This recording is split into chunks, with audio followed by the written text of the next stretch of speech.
Can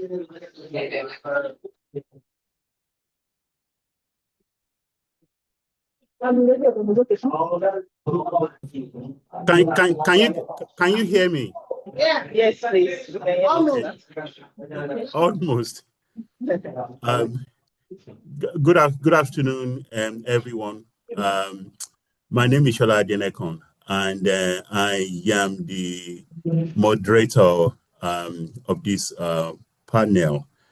Can people hear me? Yeah, we can hear you, sir. Okay, great. Okay. I mean, normally I would have said we should have this discussion in Yoruba, but we're going to have it in English. But that's what we told the organizer we are going to do. The title of our of this is like a two-part. It's a two-part. This is the first part of the panel. The first part is today, and the second part is tomorrow. So we have two panels, which is sponsored by our project, entitled Yoruba Print Culture Project. And this project is funded by European Research Council. I am the principal investigator for that project, but on that project, I have two colleagues who work with me and who have been very valuable to this project. And the two scholars are Dr. Oluwabumi Tokwe Bernard and Dr. Nureni Aremu Bakene. And joining us on this panel are also two important scholars, Rasak Malik Bolahan from three important scholars, from University of Nebraska, and also Dr. Taiwo Akinduti from Washington State University, and of course, the eminent linguist, Yoruba linguist, Kola Tumbosun. The title of this session, of the two sessions, is the same as tomorrow. It's 200 Years of Yoruba Print Culture, Language, Tradition, Aesthetics, and Modernity. What I'm going to do is to ask the discussants to briefly introduce themselves, just for a few seconds, if you can, please. And then we go on to the discussions. And I want us to frame our discussions regarding the book project we are all working on. To those of you in the audience, the ideas for this panel is based on a proposed book project of the same title, and we've been successful in having a publisher interested in our idea, in our proposal. So this proposal has been submitted to a publisher and is under peer review. Okay, I'm going to start asking scholars as listed on this list. So first of all, I was Dr. Taiwo Akinduti to introduce herself, and then Dr. Bernard, and then Mr. Bolahan, and then Mr. Tubosun. Okay. Thank you very much, Professor. I would like to quickly appreciate you, Professor Olorunshola Adenekon, and the other members of this panel for giving me the opportunity to be part of this. I'd like to recognize my Professors Oripeloye and Adegoju for gracing my presentation with their presence. My name is Taiwo Opeyemi Akinduti. The title of my presentation is Expounding.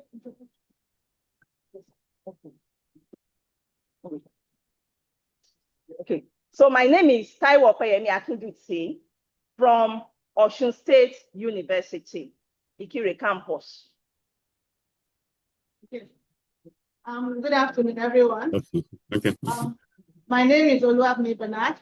I am part of this project, this ERC project at Kent University with Professor Shola Adenekon and Dr. Bakene. My area of specialization is Yoruba studies, and I have a book coming out by Oxford University Press by the end of the year on Yoruba, sacred orature, and environmental sustainability. And thank you for joining our discussion. Okay. Good evening, everyone. So my name is Rasak Malik Golan. I'm a PhD student at the University of Lincoln, Nebraska. I'm also a co-founder of Atelewo, a digital literary platform that publishes work written in the Yoruba language. I'm happy to be here today. Thank you so much.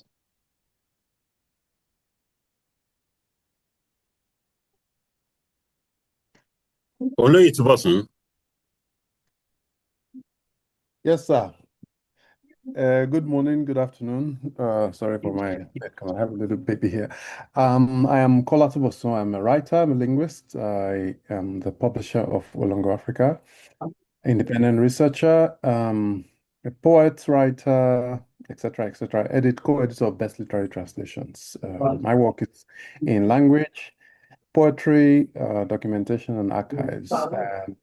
For a year, 2019, I was a research fellow at the British Library working on the Yoruba language book print history from the 19th century. Thank you. Thank you, everyone, for your introduction.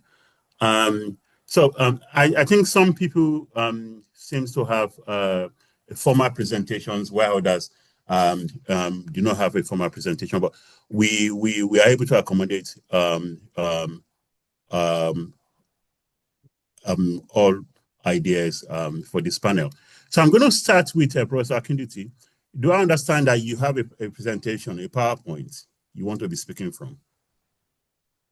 Yes, I do. I do. Okay.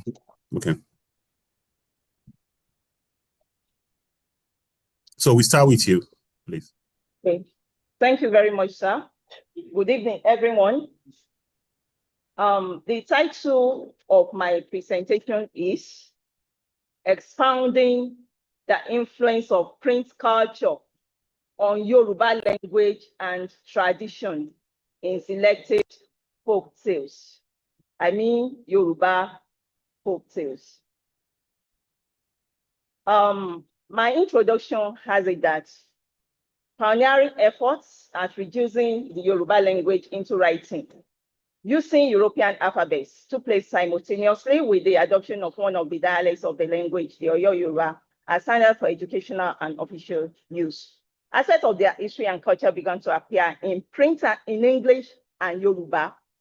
And some of those collections of folk tales that appear in print in Yoruba language are Ajíṣafẹ́, 1931, Ogunlese, and others.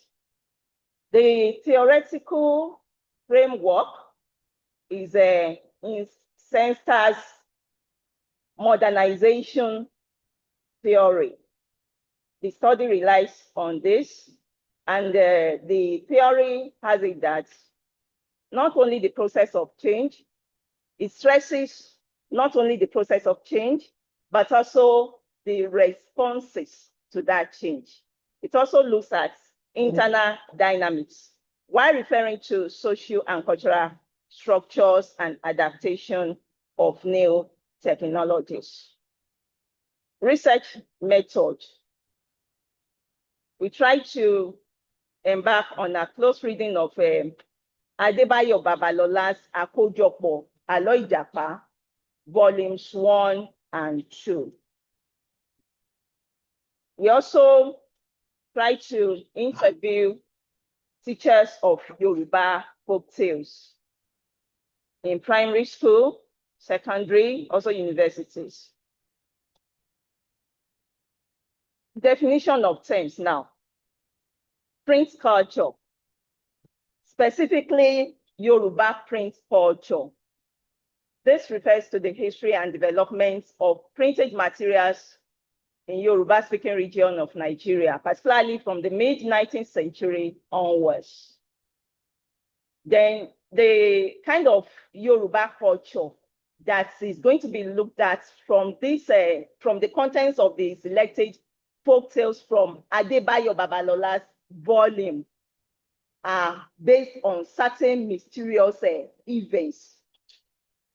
Generally, mysteries, generally speaking, a mystery is a truth that is difficult to understand or prove. You know, a mystery, you know, is an obscure reality that transcends human understanding. We are dealing with Yoruba folk tales. So it is regarded as an aspect of Yoruba folklore that enunciates the Yoruba tradition through narration. And the focus is on Alo Ajemojapa. In this type of tale, Ijapa is always almost the protagonist. The Yoruba and their belief system. According to Atonda 1980, they are people who are commonly found in West Africa, especially in the southwestern part of Nigeria, with a considerable number of them in the diaspora. Then Awolalu and Dokwamu 1979 remarked that there are 5 fundamental beliefs or basic themes which serve as the structure of the African traditional religion. This includes belief in God, belief in divinities, belief in spirits, belief in ancestors, belief in mysterious powers. The focus in this study is on belief in mysterious powers. Yoruba language and culture.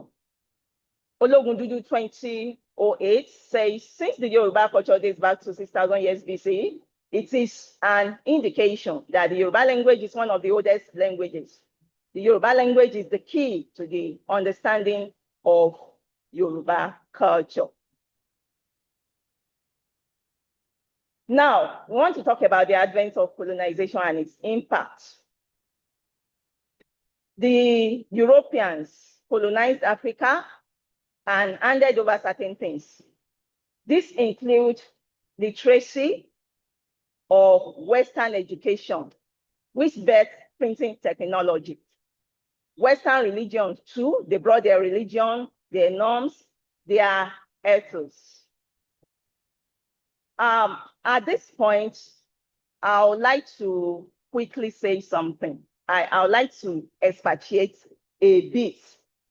You know, the Yoruba epistemology and ontology are embedded in their folklore, in orality. And as it seems as if the Yoruba did not have this knowledge, because most of their knowledge system and their understanding of reality were in oral form. They were not in written form. So thus, it was difficult to prove that the Yoruba had this kind of knowledge. This is one of the deprivation or marginalization that the Yoruba had to experience, because what they had was not in written form. And for the global world, for the entire world to be aware that, okay, the Yoruba race are not deprived of this kind of indigenous knowledge, it has to be in written form. It has to be reduced into writing, and then printing follows.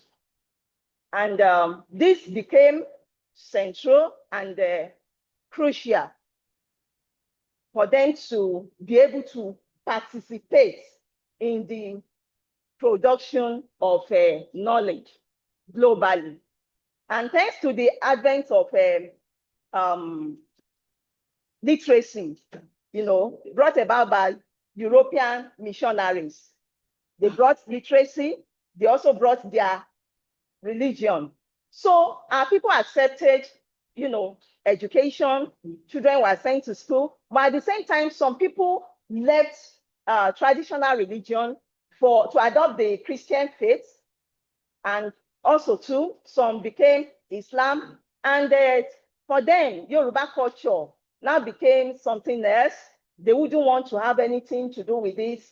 it was kind of demonized, such that what is believed has to, in a way, suffer, ignorance in a way. But fortunately, education enabled writing and printing. So all these folk contents, folklores, having been committed or reduced into writing, are made accessible to their walls, who on a normal day, they wouldn't want to have anything with, no matter how little, to do with Yoruba culture or tradition. These ones were able to access it in school and, critique it, learn about Yoruba culture, as well as language too, because the issue of orthography too is key. That the Yoruba language is committed into writing also brought about what I call relative permanence.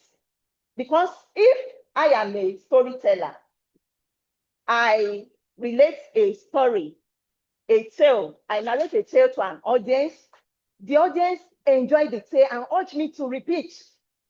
In the course of repeating, certain aspects will experience deletion, certain things will be, included.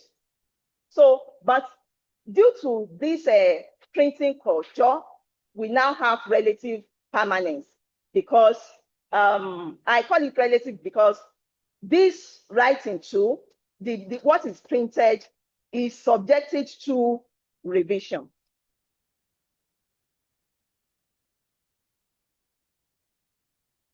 So that is that about that. Now, by means of print culture, Yoruba folktales achieve relative permanence, as earlier mentioned.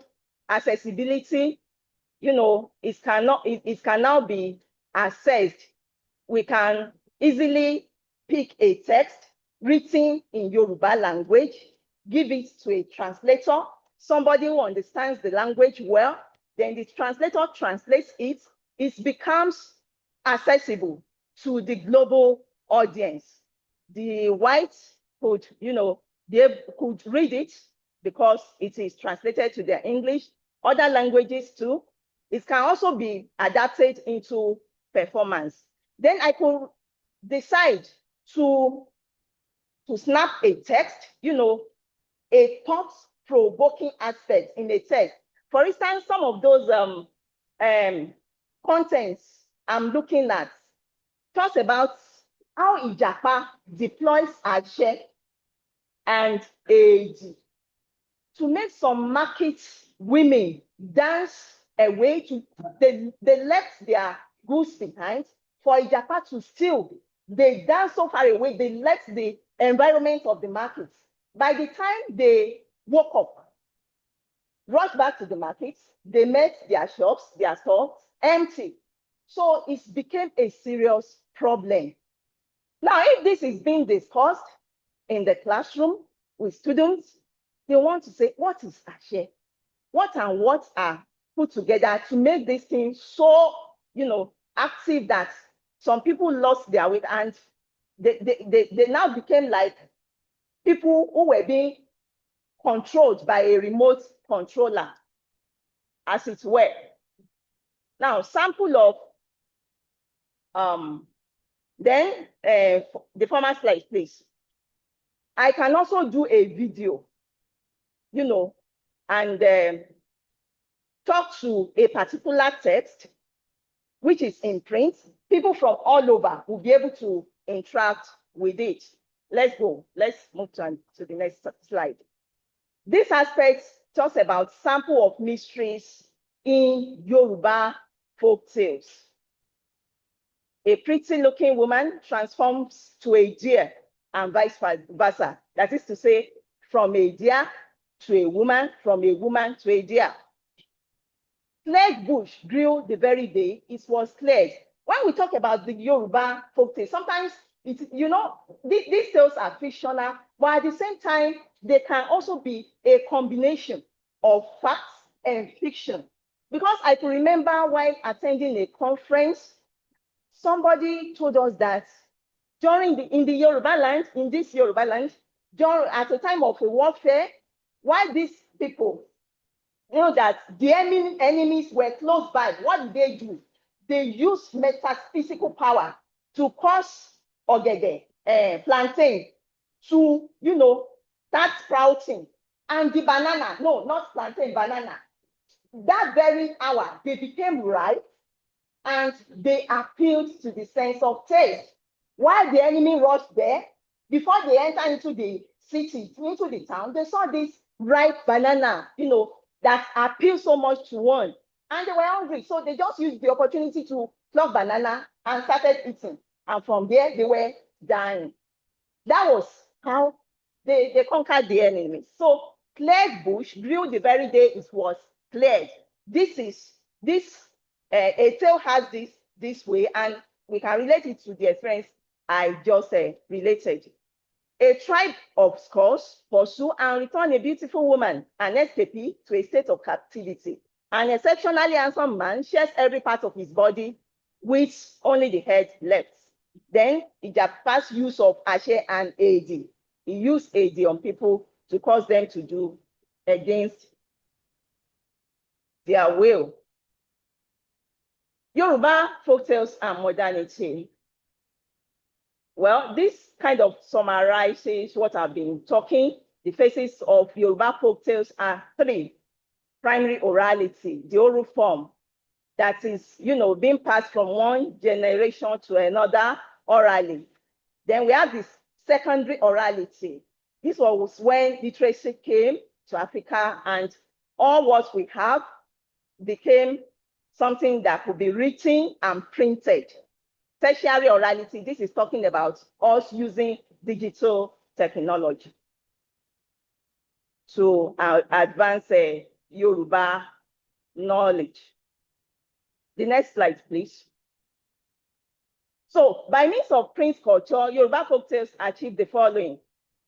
This is a kind of summary: relative permanence, accessibility, openness to translation and adaptation, availability on digital platforms.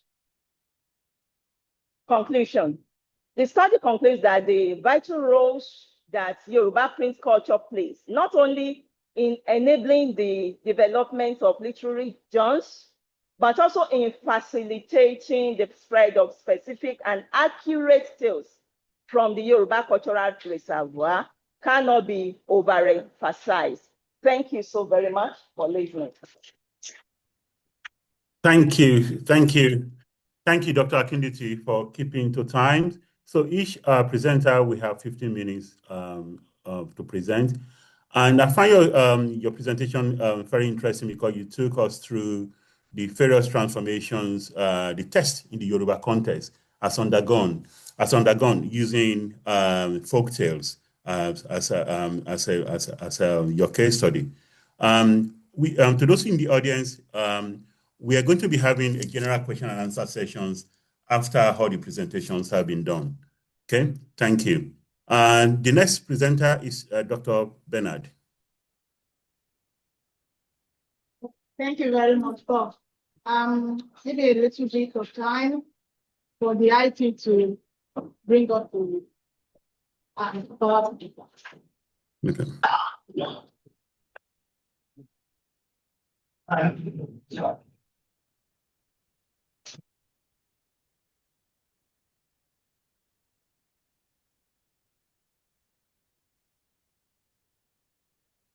Okay. Well, good afternoon, everyone. Again, my name is Oluwabumi Bernard, and the title of my presentation, it's very short. It's Contestations and Entanglements, Yoruba print culture and the performance of Orisha worship in contemporary Nigeria. So I'll read the introduction, and then I will speak to the four slides that I have. So since formal education and writing were introduced to the Yoruba, an alleged predominantly oral culture that did not have a system of writing through religion, that is Orisha worship, the Yoruba indigenous religion, has taken a back seat and suffered greatly from misrepresentation of its practices by Christianity and Islam.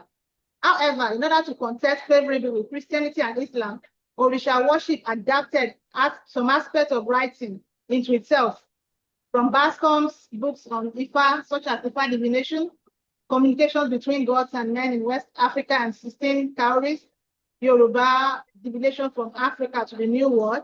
2, while there have been 16 great poems of Ifa and the Igileo and Ifa series. Sacred orature, particularly those of Ifa, the Yoruba deity of wisdom and divination, have been documented by scholars of Yoruba history, culture, and religion. As a result of this entanglement with Christianity and Islam, Orisha worship among the Yoruba has embraced the Prin culture in propagating and performing their ritual practices. This is evident in the use of many versions of Iwenimo Ifa, the sacred book of Ifa, when conducting weekly services in their mega shrines. Therefore, using ethnographic lens, this study engages the impact and influence of Prin culture on Orisha worship, in the performance of its ritual practices in contemporary Nigeria. So, and I will try to, so this is what I'm trying to introduce you to the research. This work was prompted, or I would say inspired by my project on mega shrines. Now, define what mega shrines is briefly. So you may have heard of mega churches. They are churches, in the definition of mega churches, they are churches that can host at least 2,000 congregations at a service. That means for it to be considered a mega church, there have to be 2,000 attendees at a worship any time of the week. So I decided to call mine mega church because, typically, when it comes to Orisha worship, the worshippers always converge or congregate in smaller numbers.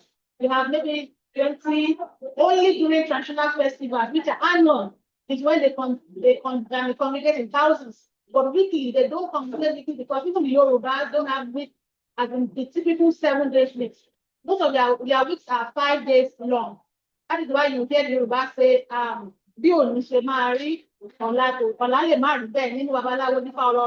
so it means for you that because today's good fortune may not be replicated tomorrow, is the reason why the Anifa priest divine will make divination every 5 days, right? Like a market day. So it's that's how long their weeks are. So it's 5 days and then they replicate. So they don't normally congregate every week because they congregate, for 7 days. And also because most of Orishas in Yoruba, they also have less days. Some congregate every 2 days, congregate every 3 days. It's replicated. So what congregated on Monday this week may not congregate on Monday next week because it's not a week, it's not 7 days long.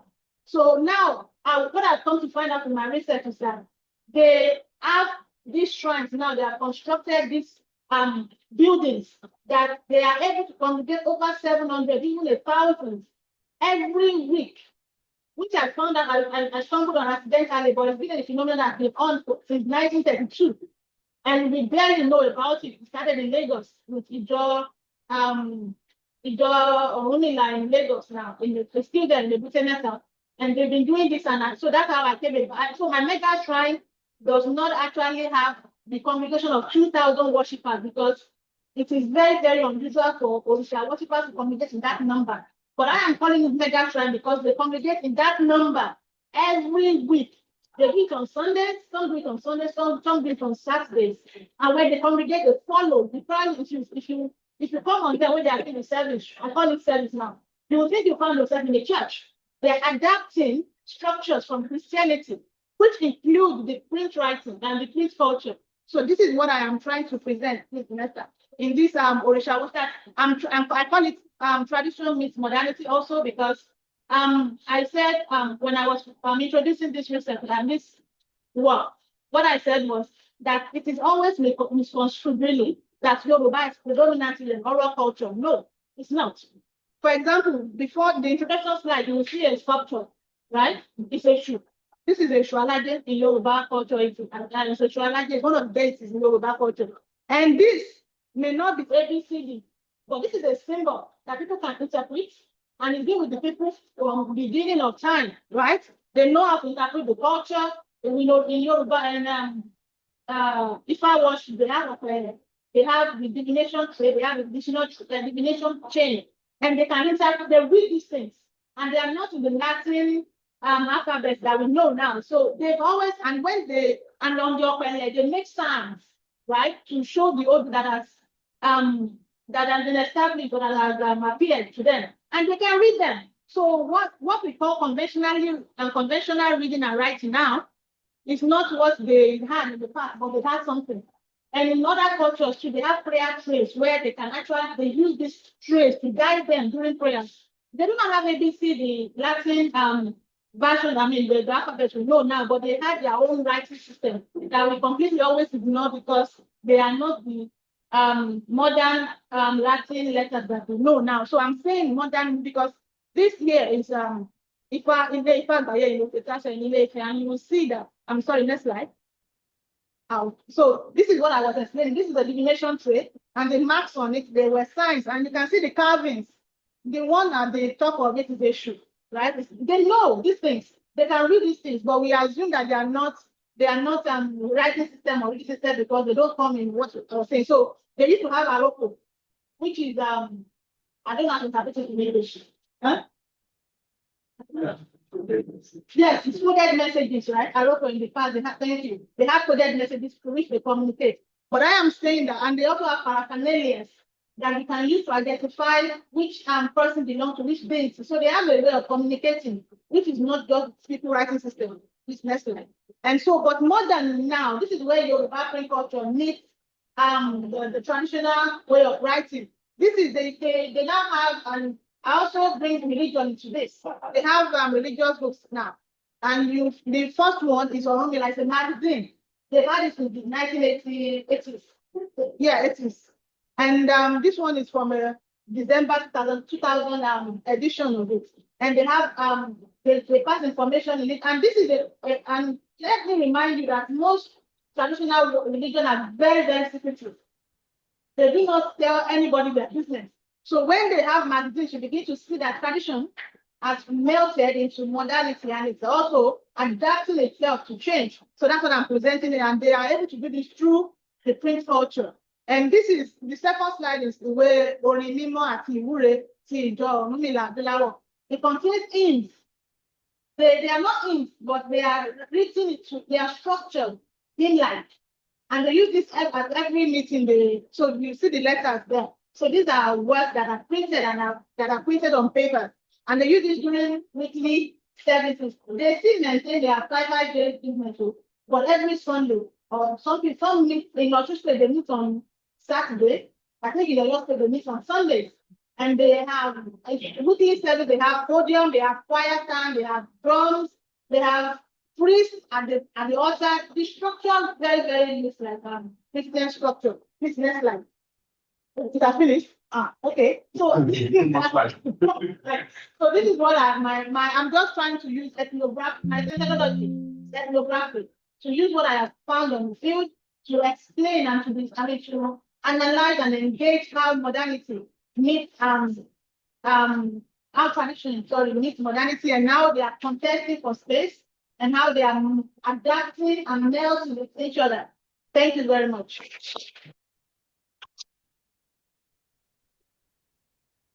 Thank you, Dr. Bernard, for your presentations on the interconnectedness of modernity and traditions with Ifa as a case study. What you just presented on with that Okon Ifa reminds me of what Professor Adeleke Adeko wrote in his book about Ifa being Alakowe. That is, Ifa is referred to as Alakowe, which samples us to the readability that Ifa generates. So the next presenter will be Oloye Rasak Malik Bolan. Over to you. Hello, Prof. Can I share my PowerPoint? Yeah, yes, please. Okay. Oh, it says only the host can share in this meeting. So, oh, okay. Let me see whether I can. No, I can't even allow you to. I can't even share either. I think the technical person, the technician, can you give Oloye Bolan the sharing right, please? I cannot even do it. Okay. They are working on it. Okay. Okay. They say you can share. Okay, thank you. I don't know. It's still the same thing. Okay, sure. Yeah. I mean, it's working now. Okay. Yeah. So good evening, everyone. So my name is Asak Madigola, and I'll be engaging literary kinship, Atelewo, and Yoruba print since 19th century. So in this study, so I try to think about literary kinship as the bridge that connects the Yoruba print past to the digital present. So I map how literary kinship reflects in the evolution of the newspaper print publication, the Yoruba language, and its continuity in the contemporary period through Atelewo, which is a cultural initiative that I co-founded in 2017 in Ibadan. And I also engage literary kinship through the concept of decoloniality. That is, how can we think about the propagation of the Yoruba language and its cultural values through different periods, or what I term generations of publication in the Yoruba language. And then I also look at literary kinship through the themes of the published literary work in Iwe Iroyin, Akéde Èkó, and Atelewo, which is the contemporary digital publication. A brief historical background. The earliest form of written Yoruba was formed by adapting an Arabic script called Ajami before the 1850s, Olumiwa. Then extensive Yoruba text began with the early stages of colonization in the mid-19th century, with missionaries of the church missionary society playing pivotal roles, such as writing the tonal language in Latin text. Then ìwé ìròyìn fún àwọn Ẹ̀gbá àti Yorùbá, popularly known as ìwé ìròyìn, marked the beginning of a Yoruba newspaper based in Egbaland, Abeokuta, southwest Nigeria. Then it was founded on 22nd November 1859 by Reverend Henry Townsend. And then the advent of Christian missionary activities across southwest Nigeria, Abeokuta in particular, stirred the content and language towards people represented in these communities. Printing press in Nigeria, which also connect to how the printing press came to Nigeria. Like I said, Townsend, and then we can think about the establishment or the founding of the Ìwé Ìròyìn in Egba. Ìwé Ìròyìn introduced more educated Africans to what had become an intrinsic part of enlightened society in Europe and other lands, and what was to become the chief weapon by which the educated Africans would exercise their power of participation in their own government.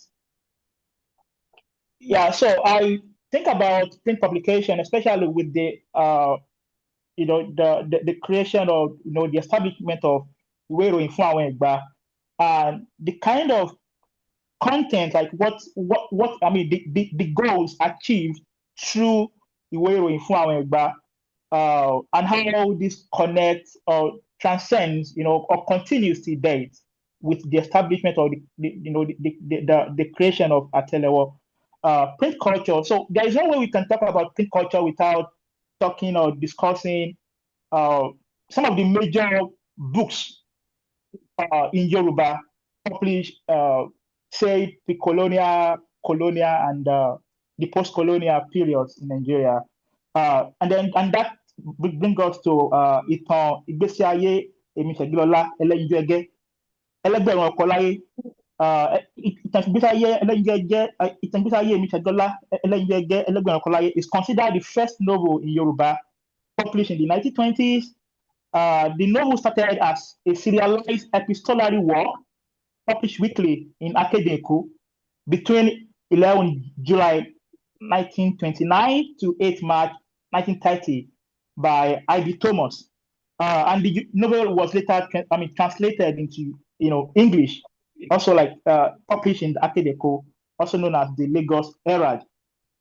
Beyond being written in Yoruba, this serialized work deployed different genres such as songs, commentaries, opinions, as the series ran for months. The novel is a social commentary on marriage with scholars like Karim Baba likening it to Marita in Gold Coast. So the publication of the serialized epistolary work, published in Akeleko, the imagined Tegilola, the text was published weekly, and the readers reacted or responded, after reading the text. Like, okay, fine, I like this weekly this text, or what the messages. These were the messages that I got from reading this. It transformed, sure, nobody knew that it was like fictional in a way, because everybody thought the Sagiola was real, Also, so there was this forth and back responses generated through the publication of, the epistolary work, before it was later published in a novel form. But beyond the publication of, we have other publications, print publications in Yoruba. We have the Eleti Ofe, we have the Gbongbong, we have the Mole Owuro, we have the Irawo Bokun, we have the Iroyin Yoruba, we have the Eko Akete, then Akedeko. So these were also print publications in Yoruba that existed, and in the 90s, like in the 90s, then this is a picture of IB Thomas, and this is that I caught, I think, online, and then also the picture of the Igbesaye Segilola, the life history of Emi Segilola,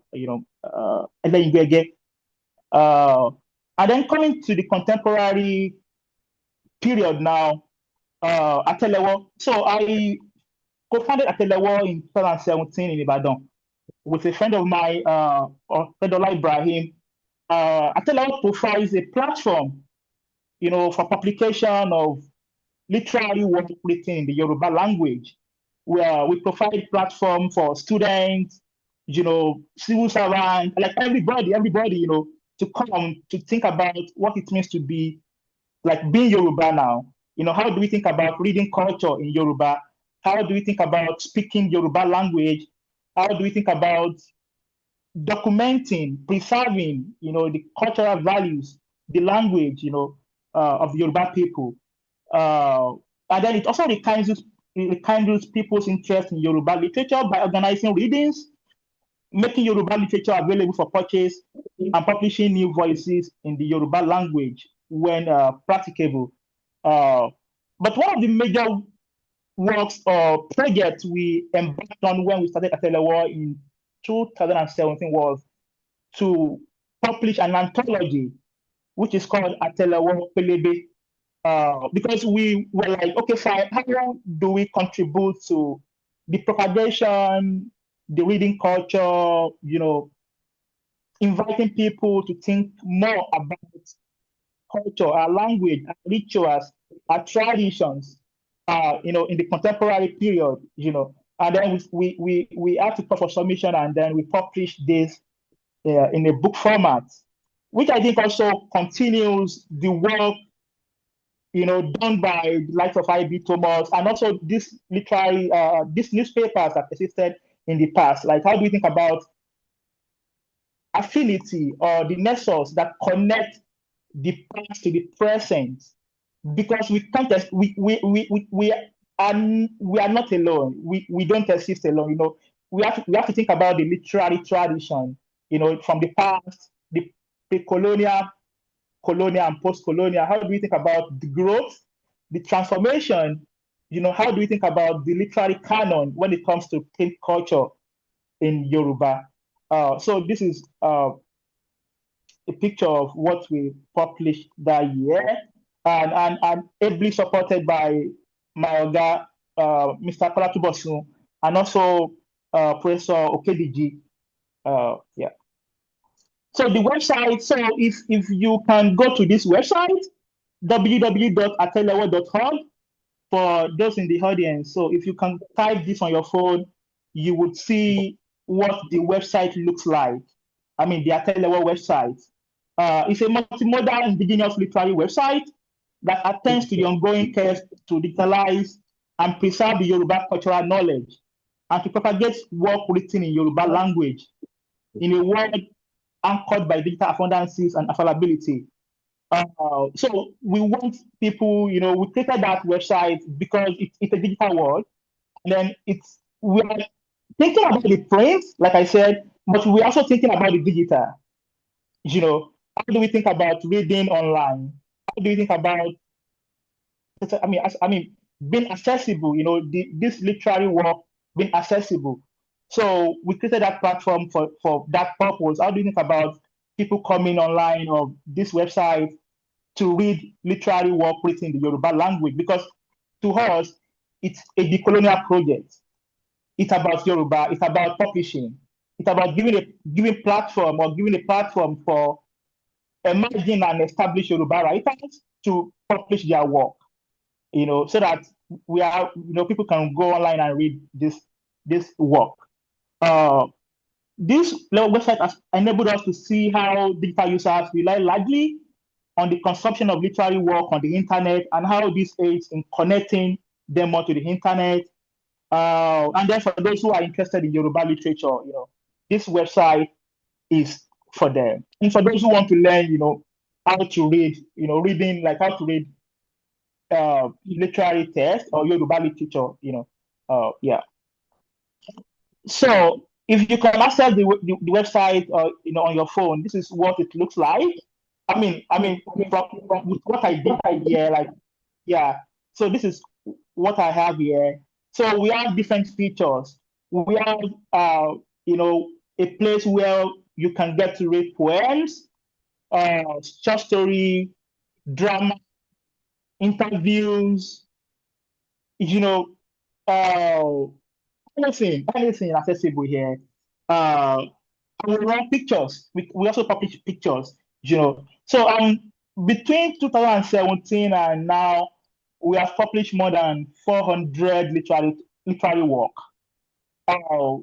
We have published, we have also, documented or worked on a project that has to do with documenting or interviewing veteran Yoruba writers, which can also be accessible through the link that we have on the platform.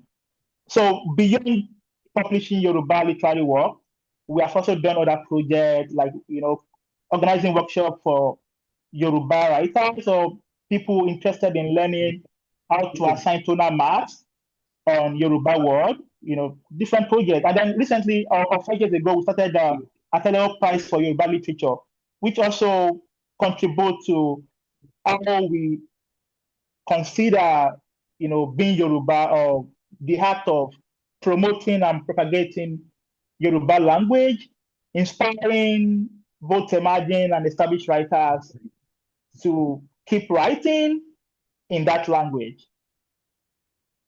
Publication. So this is an excerpt of a literary, a work published on Atelewo, and this is about Egba people. This is like an essay on Egba people, published on the website, written by Odebi Stephen.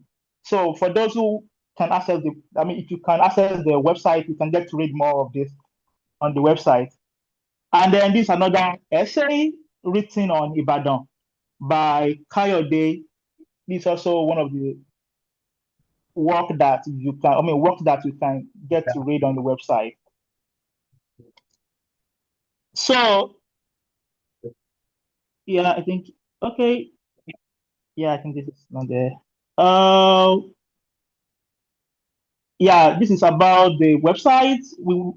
This is another project that we launched in 2019 called Jomitoro, which is was a monthly gathering where we got to discuss more on the different topics about the Yoruba people, different literary culture, traditional topics or cultural values, anything that has to do with the Yoruba people, marriage, politics, Then we take advantage of the platform to educate people about history and practices of the Yoruba people as a way of engaging the younger generation about their cultural heritage. And Jovitoro is a monthly physical themed event in Ibadan. And so far, we have organized 9 events. So that was before COVID came, and then we had to stop. And then we moved to the Zoom where we got to like do a weekly reading. We got to read more, Yoruba literary tests, and then discuss about this test via Zoom. Okay, thank you, everyone.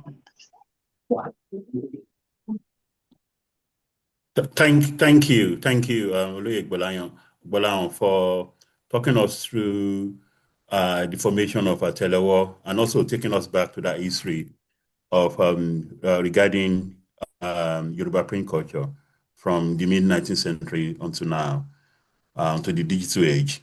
Our final speaker for this panel for today is Kola Tumbosun. Over to you.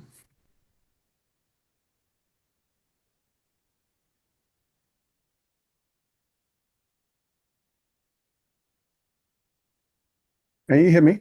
Yes, we can hear you. You're set to go. Can you see my presentation? We can see your presentation as well. Thank you. Okay. All right. Let me do a slideshow.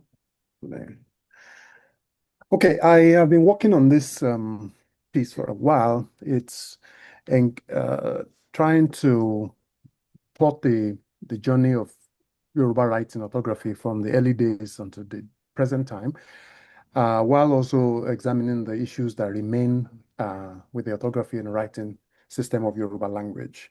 My name is Kola Tumbosun. Like I said, I have done some work in lexicography and language research. I've worked at Google, I've worked in technology. So my experience both in literature and in lexicography and in translation comes to bear on this interesting curiosity. Sorry, you can't hear me? We need you to speak louder. Okay. Can you hear me now? Please. Is it better? Let me see the microphone is working properly. Just give me a second here. Can you hear me now? Yes. Okay, lovely. So I have been, there's a microphone. Let me change the microphone. Much better. Okay, this is going microphone. I'll just try to speak louder and hope that you can hear me better. Okay, in any case, so I've been working on Yoruba language in many forms, as a literary scholar, as a lexicographer, as a translator, and as a technology enthusiast. I run this website called yorubaname.com, where you can find the meaning, the translation, the orthography, morphology, etc. of Yoruba, any Yoruba name you're looking for, you will find them there. We currently have about 10,000 names. We've had this since 2015, yorubaname.com. This is an example of Yoruba as it was written in 1844. See if you can understand what is said. The holy thing which shall be born of thee shall be called the Son of God. Tí a ó bí ní inú rẹ̀ ni a ó máa pè ní ọmọ Ọlọ́run. If you see it today, it looks like German or any other foreign language. This is because this was what Ajayi Crowther, one of the first ways he wrote the language before the tone thing came in. And if you look at it now, it looks so confused. There's so many things that are irregular that have been changed over the years. You still can't hear me. They still can't hear me. What's the problem? Is it the audio? Hello? We can hear you online clearly. It's very clear online, but it's not clear in the I think it's very clear online. I can hear you clearly. Okay, so people in the room have. We can hear you clearer than we can hear you. Can you hear me now? Yeah. Okay. All right. Okay, I gave you a little test to see if you can understand what is written on the screen. If I want to read it to you, to be what this was Ajayi Crowther in 1844. We don't write like that anymore, as you know. We will write today like this. But so many things have happened from that time, 1844 till today, including the basic standardization of the language. Ajayi Crowther himself tried before eventually Bangboche and the rest of them suggested a number of new ways to write the language. This is how you write a Yoruba today. And this is the first paragraph of a translation I did of a work by Chimamanda Adichie. I want to run through them. In that, you could see many of these new ways of writing, the tone marks, the subdots, etc., etc.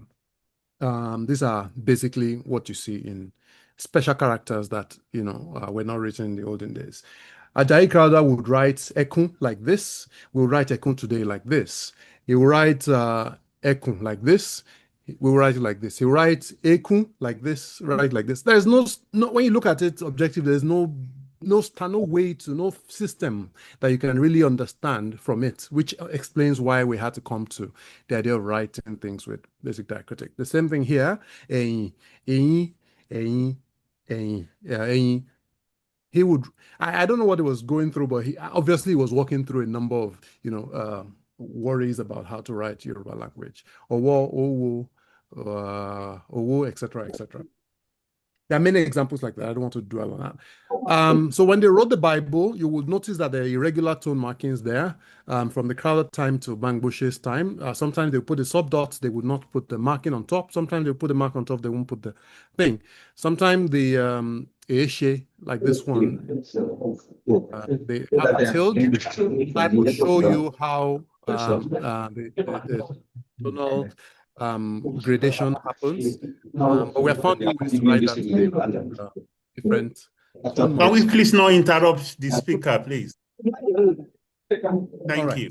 This is an example of the Bible as well. Again, you will see that some of them have markings and some of them do not. This is from 1871. Beni, look at how Beni is written here, which the tilde, we don't use that anymore, etc. So Bangboche, Ayo Bangboche, linguistics professor in 1965, suggested a number of changes to make sure that the language is better written. So the tilde was replaced with markings. We use, instead of colliding words together, we separate them. Many SH were removed and S with the dot underneath, etc. So Orun would now be like that. Eyin would look like that. No would look like this, etc., etc. This is why Bangboche standardizations were logical, because they were systematic. They could help you better understand and be able to write on your own. If you had gone with Ajayi Crowther, you need to understand how he wrote it. There's no intuitive way to replicate that system on your own, but with Bangboche, we're able to replicate many of them. So these are examples of things that Bangboche would not be able to fix, even though he suggested a number of things. Today, when you see writings in Yoruba, you still find people write Bongo with the O rather than an A. You find some people sometimes write Awon like this, even though it's supposed to be like song like this instead of like this. So there are still a few irregularities that remain. This is my famous example, Ogunde, which when you see people write it, is one N, but when you look at the phonological background of the language, it actually should be two N's, Ogun. First, if it's an abbreviation of Ogunrinde, then there's another N, which is syllabic, which exists, just like you have in Alangba or Ehana. So there are a number of other expressions that exist. Look at these names, for instance. Most times we write them like the ones on the left, Oyenusi, Olabisi, Ajimati, Adenike, Anoluapo, etc. But if you look at them, there are a number of there's a number of problems in there. Tinubu, for instance, where you know that there's another U here that is not properly. And we know this because when we feed it to a computer system that pronounces names like TTS Yoruba, which I also helped create, if you put Tinubu with the way it's written right now, it pronounces as Tinubu, which is not how the name is. Yes. But if you put an extra you get the proper pronunciation. It's the same with a name like Olumuyiwa, for instance, Muyiwa, which you can usually everybody writes it with one I, But if you do that, you will get a different pronunciation rather than the gives you muiwa, which is a different meaning than muyiwa. Need a number of new changes and suggestions that can help improve Yoruba language orthography in the modern writing, so that I've given an example of this, muiwa, so that we don't have. There's still limitations, of course. I'm trying to rush through a number of these problems where technology has limited the way we can properly write and mark Yoruba words online. In the olden days, like you can see in this example, people still had to print the work first and then use their hand to mark them properly. We still sort of have some of these problems today. Some books, fortunately, we're lucky to be able to, like Karikapo here, you see that the name is properly written with all the marks even on top. But the second one is different, where they had to print the book first and then manually mark it. We still have some of these problems, even in technology, when you write when you try to write on the internet. And a number of other issues remain. For instance, so in some texts, when you write a Yoruba expression with the marking, even with the modern tools, you have to first write the one with dots and then manually add the mark on top of it with a computer. We still don't have issues there. And then sometimes even on Twitter, it used to be, I think they've changed that now, when they give you 140 characters, if you add a tone mark, it adds that as a character on its own rather than as part of an expression. So there are a number of issues that still remain, and I'm hoping that with technology, we're able to fix and adjust many of these. So one of the things I'm working on with this paper is to be able to explain the issues that still remain in Yoruba language from the time of Ajayi Crowther through Bangbush's efforts, and the limitations we find because of technology and the opportunities that might still remain for us to be able to improve the orthography even further so that people can use it better and it doesn't become unwieldy. This is an example of my website where, because of the fact that you had to put a dot and the marking on the vowel O, the font looks different. And many of you may have experienced this when you try to write and you realize that the font just messes up as soon as you add Yoruba expressions on top of it. Of course, you find many people today who, in an effort to bypass many of these problems, decide to write Yoruba like an English expression. Oshe like that, the right jaw like this, the right were like that, which in some way looks like it's drawing back to what Ajayi Crowther used to write like. And then somebody wrote something like this I captured on Twitter a while ago. It's supposed to be more than Yahweh, you know. So it's quite interesting how there are a number of ways in which we have tried to bypass many of the limitations that exist in Yoruba language orthography. And I think there are opportunities we have to be able to either improve on what we have or create new fonts and new ways to be able to write the language. That is all for me. Thank you very much. Thank you very much, Oloye Tumbosun. I'm particularly interested in the arguments you've made, taking us through the various changes regarding textual transformation. Also, the problem of creating a uniform orthography and philology for the written form of the Yoruba language that will closely match the spoken language in the print and digital forms. I think the question you asked at the end is quite pertinent and might actually constitute a starting point to start our discussions, but I'll leave that to people in the audience. Okay, so we're now in the question and answer sessions. Who wants to start first? Do you have any questions for our panelists? Yeah. Okay. First, the participants I want to ask questions. Okay, and then we have, yes, I've seen a few hands. Okay, I'll allow Dr. Bernard to select, since I cannot see everybody in the room. Okay, I'll just count. So start with 1, 2, 3. We have 3 hands here. Do we Okay. start? Yes, start. Yes, start with first question. Okay. Yes, please. All right. Thank you very much. Good evening, everyone. My name is Rahman. I'm glad to be from Crossfield University, Nigeria. I have she on the side for the first presenter. Luckily, part of the concerns have been addressed by the second presenter. She actually complemented part of what she did. But you said Yoruba as a key to culture. It was part of the presentation. And with writing, my question is, with writing, what do we stand to gain? Especially when our children relatively no longer speak Yoruba.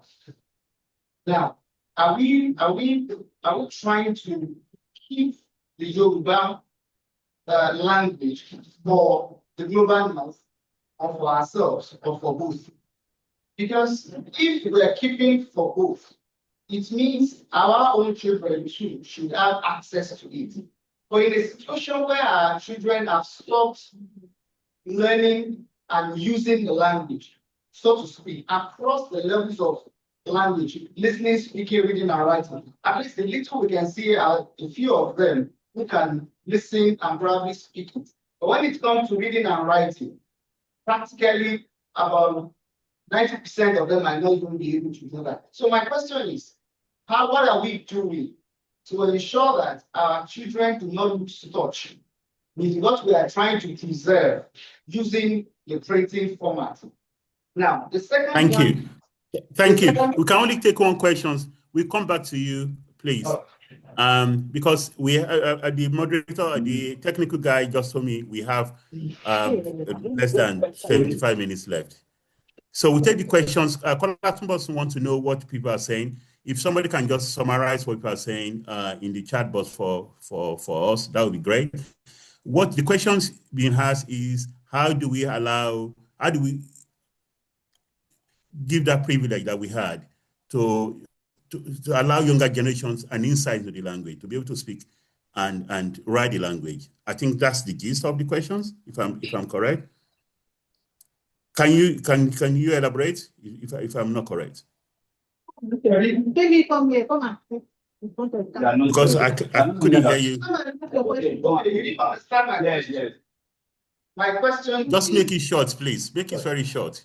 Okay, my question is, what are we doing to ensure that what the presenter is trying to teach to us, that is keeping the language in print, when our children can no longer even speak the language or use it across further levels of skills, language skills? Yes. That's my question. Thank you. What are we going to do to ensure that our children do not lose touch with it?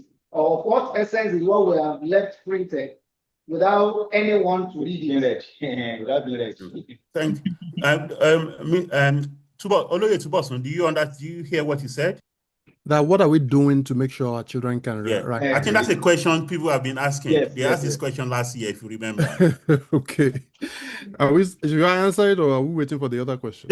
Yeah, you can answer it and others can join. Okay. Yes. Well, my work is as a linguist to make the tools available that are necessary. The people who actually can make things happen are the people in government. Policies need to change or enforced. We have the National Policy on Education that says first 3 years of school, children must use language of their mother tongue or immediate surrounding. But private schools bypass this law and nobody is enforcing it. So if you can make private schools, for instance, teach people in the language of surrounding or local language, then you've achieved something. More books need to be put in Nigerian schools. Our educational syllabus needs to be adjusted to make sure instead of learning literature in English, we learn literature or literatures, in which case you are compelled to read from different cultures and different languages in Nigeria, sometimes in translation. There are many policies we can put in place to ensure children can learn. And of course, as parents, we should teach them and give them the tools that they need. So many of those things are not in the hands of scholars and academics. We are doing our work and making them available. Yoruba name has been there for 10 years, for instance. People who use it every day use it because they benefit from it. More tools like that exist. There's Maso Imbo, there's Washiri. There's so many people doing a number of interesting things, but the governments are the ones who actually have the power to enforce things, and we need to hold them more accountable. Thank you. Thank you. Thank you very much. Does anyone in the panel also want to respond quickly to that as well? Well, maybe just a bit, but I also wanted to say that it's important for parents also to do their bit. I was at my youngest son's open day last week, and I wanted to die because he had 2 over 15 in Yoruba, and he had 15 over 50 or something in English, and I was worried, right? Because I allowed them to speak Yoruba in the house, but I have not actually also be sure that they can read and write it. So, but I know they speak, but I cannot say for sure that they can read and write. And when I was worried, the teachers were like, but you did well in English now. I'm like, what's my business with English? I'm lamenting my Yoruba. So I think the parents also have to be very, very conscious of making sure that the children do well, because they spend more time with the parents than they do with their teachers, right? And we are the ones they hear first. So I think we can keep saying that government should do this, government should do that. If we don't do we cannot push our own responsibilities to the outside. If and Nigerian government, they do anything for anybody. We have to sort our own business from. So Thank you. It's important for us to do that. And Thank you. Okay, should we take the second question? Okay. Okay, I think somebody want to. Okay, we take the second question. Yes, please. Yeah. Yes, I really wish to talk. The situation is appalling. I am a Yoruba teacher. And when I go to the class to teach my students, I make sure I speak in Yoruba. I do not code letters. I do not code switch. I encourage my students to go to the library to read text, Yoruba literature, to read so as to specifically learn orthography, standard Yoruba. But when I give them assignments, I see that I've been speaking to the air. They commit blunders in their writing. They write wrong orthography. It's a serious problem. Sometimes ago, I was walking and I saw a post beside a door, a bus. What is written was Eko Onibaje, and what was meant is Eko Onibaje. Yes. Like that. It's a serious problem. So the thing is to encourage readership. It needs to be increased. Thank you. Thank you. So we go to the second question. Yes, please. Yes, not really a question, there is a comment. But before I go there, I'm very sorry. Let me just have a brief comment on this, the discussion so far. Now, I believe what you have said, that it should be the priority of the parents to take care of their language, of the indigenous language, even with their children. But I want to understand that what is very, very important in any society is what is called leadership will, and which is called political will. Political will is very, very important. I could believe that when you have said not to attend anything during the what's it called, this monthly clinic program in Lagos State, that's environmental sanitation. Nobody there to go there. That is the power of government for you. Government needs to do, because these are some of this policy they are making so far. Enforcement, the problem is the enforcement issue. As much as possible, let the government knows what they are doing. Now, we talk about the teaching the children at school, at home. Many of these parents, they are not literate in writing Yoruba. Many of these, they are all saying whether your background is science, your background is like, why would I be able to give you the orthography, the good orthography in Yoruba? It will not be possible. That's why I said the assignment will be given to the assignment that is expected to be given to the parents to teach how to speak it. But the writing should be the work of the government, and which via the schools, where it is enforced, where with the critical and sincerity ability to be done well. This is how they write it. And they repeat some certain things. The government, the children will catch up. But you know, say only one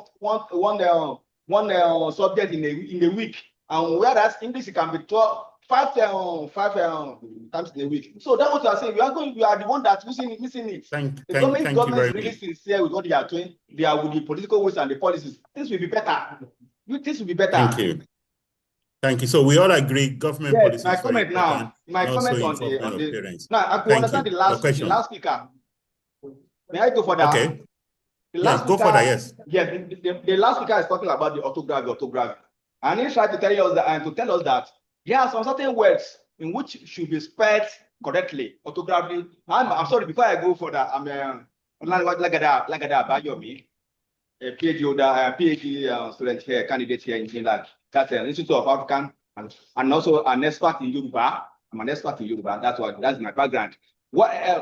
He was trying to tell us that there are some certain names that should be spelled in this way before they can be given the tone mark, appropriate tone mark. That is to be tone marked very well. But the problem is that there's a law of a language and a translation. You cannot write against what is there in the standard of a particular name. That's the law of translation. If I'm Olanrewaju, because you want to mark my name, you cannot put something else here. It may not be allowed by the owner of the name. That's the issue. I am a journalist. I'm a journalist. I write a lot. I'm a writer too. I write a lot. So when you reach that stage of writing Tinubu, I have to stop. Because I told my others, baby, I know that it seems to you that that's your name. But to me, I know the right thing to do. But if Tinubu, you now ask me, do you put two you in my name? Why do you put two? These are challenges we are facing in writing such a name, even with the appropriate to marks. Thanks, sir. Thank you. Kola, do you want to respond to that? Yes, Hello? I can answer that. I have. So what I was trying to show here is because this is a limitation of current orthography, at least by computer standards. Typically, what I would recommend if I were to write a new rule of how to write Yoruba is to say that on Tinubu, for instance, okay, not Tinubu, maybe let's say the one like Onibiyo, for instance, Onibiyo. Instead of removing, not putting any mark on it, you can have a mark that is like a V, which is just one mark, but lands on one vowel. So it's still, the vowel remains there, but then there's a tone mark that is, I think we used to use it in the past. I actually don't know how it disappeared, where you can have one that looks like a V, it stands on the I, just one I, it still has that representation of the low-high mark. And then when you have the words like Adenike, for instance, where if it's the E at the end you want to mark, you use the V. If it's the I before the K, so it becomes Adeni-ike, then it becomes like a V upside down. You put it under the same I. So you can retain the one vowel if you want to, but you change the way you mark it. So there are options that exist. I'm working on my own publication on this matter to suggest ideas of how to, if people want to keep writing their name the same way they want to, it's fine. But we can then adjust the way we mark them instead of just saying don't mark it at all, in which case you are doing more of a disservice. Thank you. Thank you. Thank you very much. So, okay, next question, please. My name is Israel Fadipo from Boston University. I know you. The question goes to Mr. Kola. I noticed something because he said that he has an online platform for publishing Yoruba stories or something. So when he showed that smartphone, I noticed that he's talking to English. And we call it Akelomo. Now we are talking about Yoruba culture, and most of the questions that have been made also relates to this fact. So I want to ask, why publishing Akelomo in English? In English. Okay. Rasad, Malik. Yeah, can you hear me, Prof? Yeah, we can hear you. If you can see you, that would be good as well. I don't know why it changed to this picture. Okay. I don't, yeah. Okay. So, yeah, Atelewo, like I said, when we started Atelewo, everything we wanted to do was to promote the Yoruba language. And if you go to our website, we have everything, at least 98% in Yoruba. And there are ways that you can think about it. For example, we have that project that we do aside the publication, like on the website. For example, we have a literary prize, which everything like the guidelines are written in Yoruba. Yeah, but sometimes when we post online, especially on Facebook, we tend to like, okay, there are people that, everybody is trying to learn. And even when we expect people to like be fluent in the reading of the Yoruba language, there are still people that struggle, like in a way, like, okay, they don't know everything there. Especially when it comes to the the issue of tonal marks, which is also like a major problem that we have today. There are people that they can say the alphabet, they can say the words, but to pronounce it accurately. Like it's a problem, like a major problem. So every content on Atelewo, like what we have, is strictly for publication in the Yoruba language. So if you see a place where we use Yoruba, I mean like English, it must be one, probably for a literary prize, where we try to have both the Yoruba and English, so that those who do not country fluently can go to the English version to see what the guideline says. But every submission made to Atelewo is strictly in Yoruba. The literary prize, everything has to be in Yoruba, and you have to tonalize or put tonal marks on the words. So not like we are missing or we are operating in both languages. No. Everything is in Yoruba, but sometimes we try to make it more accessible. Yeah, let me put it that way. So that those who probably do not understand some of the things that we have there can go to the English version to get to know better about our requirement or what we do. But every publication, if you go to the website, every publication is in Yoruba and with tonal marks there. Yeah, I don't know if that helps. Thank you. Yeah. Any other question? That's all from here. Say again, please. That's all the questions we have from here. That's all the question you have from here. Okay. I'm going to ask Dr. Bernard regarding your presentations on the IFA and those booklets that you cited. The challenges of what people are talking about regarding tonations, markings, and following the standard of orthography. Did you notice this in the text you look at? Well, thank you very much. Of course. For once, the magazine is in English, and part of it is in Yoruba. And because of the orthography, it takes a lot to do the standard Yoruba orthography. So there's a lot of mistoning and the presentation, and the orthography was poor. Even in the Wemimo, the IMNA also, I noticed that. And I think most people don't pay attention to these things. They just think that people can read by intuition. So as long as it's, they can make a sense, they have an idea of what to read, and know that Orisha worship is, originally the orature is it's originally in orature form. So they know these things before.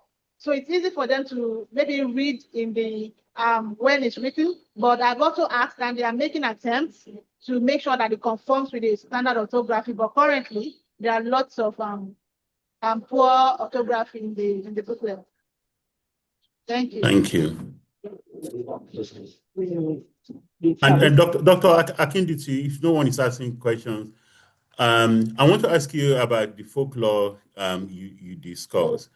What are the challenges that we have now in spreading the word, in teaching our children about this folklore? Everybody keep talking about we are not teaching our young ones Yoruba, but folklore is an important foundation of learning the culture, learning the language as well. Are there any challenges that you foresee in carrying on this culture, folkloric culture to the next generation?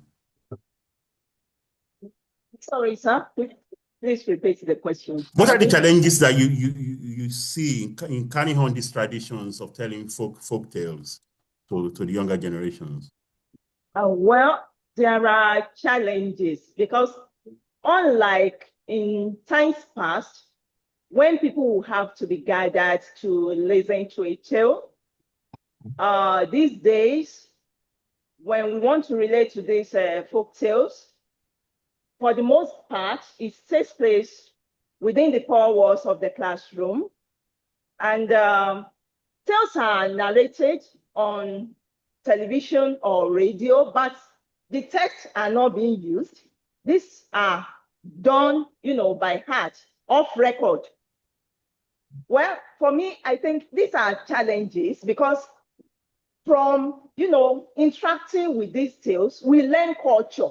For instance, you notice, Prof, that I mentioned mystery. And in my work, 2 kinds of mysteries are identified. These are joyful mystery. What makes them joyful? Sorrowful mystery. What makes them sorrowful? So when we interact with this, we interrogate it, we are adding to our stock of knowledge. But obviously, it's a question of who cares. But scholars, maybe scholars like us, university people, and folklorists. But if we should we persevere and encourage others, people from all walks of life, especially the Yoruba people, to give, to attach importance, priority to these tales of a thing. They are interesting. In addition to entertaining, they also teach. They also teach lessons. And even songs, we can use the songs of tales to also encourage people to read those tales, because those songs also teach culture. So thank you. Yes, sir. Thank you. And I have a question for all of you from Dr. Modernity Ashaju. And she's asking, in what ways can Yoruba print culture can be seen as a form of intellectual sovereignty in the face of colonial epistemologies, particularly through its aesthetic choices, such as typography, illustrations, and language use, as acts of cultural expression and resistance? Any of you can answer that. So, and the question is in the chat. So we have 4 minutes. I would say that having your own system of writing is something I think is quite significant, quite interesting as a way of encoding knowledge, but also a way of transmitting knowledge as well. So many of the limitations I've been mentioning about the orthography sometimes bothers me more than just the limitations it has in letting people be able to write or use it, but also in terms of being able to create our own means of transmitting knowledge and transmitting culture. If you want to learn Arabic, you have to learn how to write it first, along with the meaning. Korean, the same thing. And I wonder whether using modified form of the Roman numerals, which we currently use, has been a part of the retardation, so to speak, that the language has suffered in some way. So now people are building AI systems and computer systems, and our data is no longer safe because people who are more powerful than us have access to all the knowledge we already have. So maybe there is a way in which using our own way of writing, typography, systems, orthography, etc., has a way of protecting the sovereignty in some way of the language and of the culture. Again, it's a debate that one needs to have, but it's quite interesting to think about. Thank you. Anybody else want to contribute to that? And on that note, we're going to finish. Thank you, Oloye Kolatunbosun, for that summation. Also, thank to other panelists, members of the panel as well, for your insightful and interesting papers and talks.